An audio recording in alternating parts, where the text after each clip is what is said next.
Good morning, Mets fans, and welcome to a Monday edition of Drivin with Mr. Met. I am Mr. Met. Today is Monday, March the 2nd, and we are in full swing with spring training. Yesterday, Jacob deGrom made his spring training debut. I'm going to talk a little bit about that. I also want to talk about something of a competition that's starting to build up here with the Mets in spring training, and it involves the shortstop position. So I'm going to talk about that on today's show. Let's start with the ace. Let's start with Jacob deGrom. deGrom towed the rubber yesterday as the Mets took on the Washington Nationals. Yeah, that was easy for me to forget.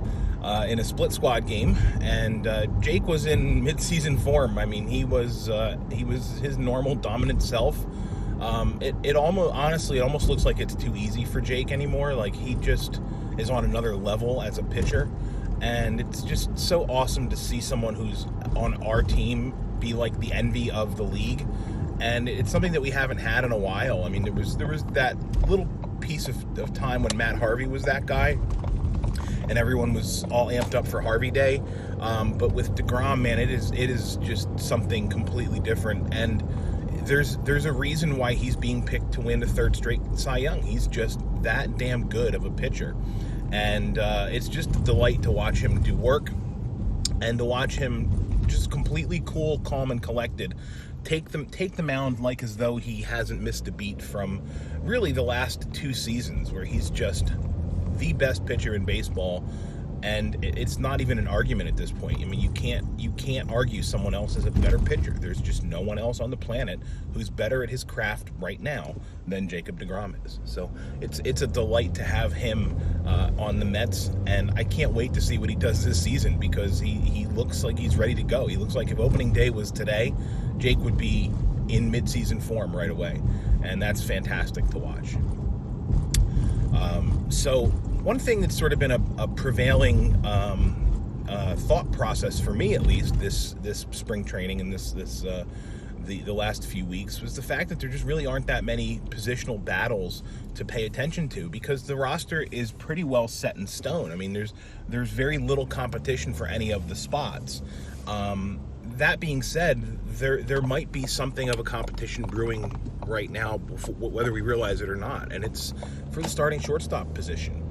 And that's because Amed Rosario and Andres Gimenez are really playing like they both want this spot.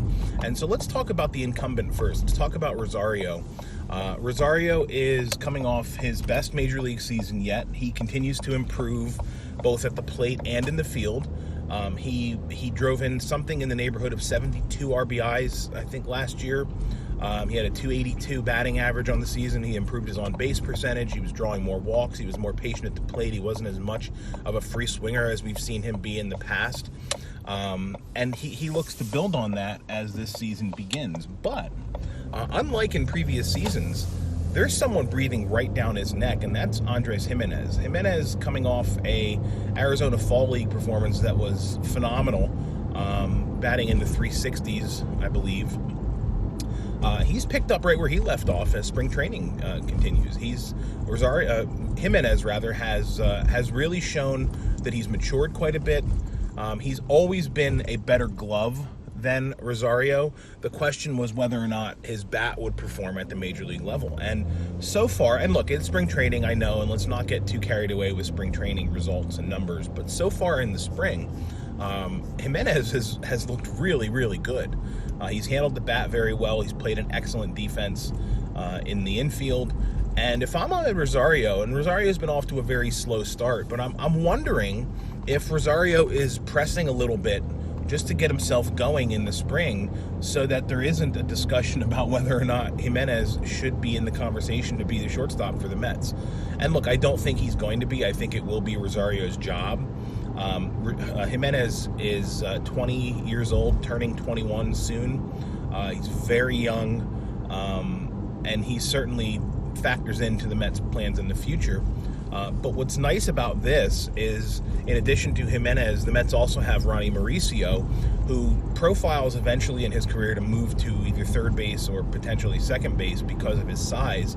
But the Mets have a glut of shortstop talent in the minor leagues, and that's a position from which they can trade some depth to improve other areas of the roster. So the point that I'm trying to make with this is that it's going to be interesting to watch how Jimenez and Rosario play the rest of the spring over the next 2 to 3 weeks as we gear up for opening day, which is now just 24 days away. Yes, 24 days from today. It's a Thursday, March 26th. The Mets open up the 2020 season. I can't wait. I am so excited for the season to start. I'm trying not to get too overreactive to spring numbers, because that's a recipe for disaster. As we all saw last spring, Robinson Cano was on another planet with his hitting, and then the season started and he hit that home run in his first at bat off of Scherzer, and it was just like, where did Robbie Cano go? So spring training numbers mean nothing, but for a young guy like Jimenez to be coming out and putting up these numbers in the spring, that's something to watch, and I'm happy for him. And I'm a big Rosario guy. I mean, I've been a big Rosario fan for a while now, and I'm firmly in the camp that Rosario deserves to be the everyday shortstop, and that Jimenez is still a year or two away from making an impact at the major league level. So that's the one positional battle that I think has kind of turned on as the spring progresses, but I think it's really it's not a real positional battle. I think it's just Jimenez having a nice performance, making a name for himself, which is great, but it's still going to be Rosario's job, in my opinion. Do you agree or disagree? Let me know in the comments below, or you can hit me up on Twitter at Mr_Met. The other thing I want to touch on real quickly is the way the lineup has been put together these last couple of days, and it involves top of the order of Jeff McNeil and Brandon Nimmo, 1 and 2. And if you remember the way that I put my lineup together a few weeks ago, I'm advocating for the Mets to do a left-right lineup, top to bottom, and really mix that up, just so that it gets harder for opposing managers to play matchups with the new relief pitcher rule, 3-batter minimum. That said, though, McNeil and Nimmo as a 1-2 punch in the lineup looks pretty damn good. So I can't really argue if that's the direction the Mets decide to go in. And let's be real, McNeil can hit lefties and righties with the same level of aptitude. He's a phenomenal hitter. He can both do damage with power and also put the ball in play whenever he needs to. So it was interesting. I heard a brief interview with Doc Gooden earlier this morning. Actually, I was listening to a podcast that I started last week, and I think it was a Metsmerized podcast. Forgive me if I don't remember what it was, but Gooden basically said the one guy that I'd be afraid to face would be Jeff McNeil, because he can beat you so many different ways. And so McNeil, I think, is going to be the incumbent leadoff hitter for this team. Although personally, I'd really like to see him moved into more of a number 3 hole hitter, because I just feel like that's what he's better at.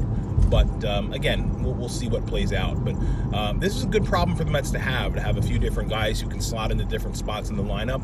I'll just be interested to see how Luis Rojas constructs the lineup once the season does kick off. So I will be around all week this week, and that's been a change for a while, because I've been out a lot over the last 2 months.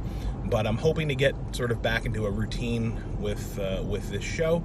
I don't know that I'm going to have a whole lot to talk about every day, so I might not do this every day this week, but I think I'll have enough time and material to do at least 3 shows this week. So keep an eye out for that as the week progresses. Until that is, I appreciate you watching today.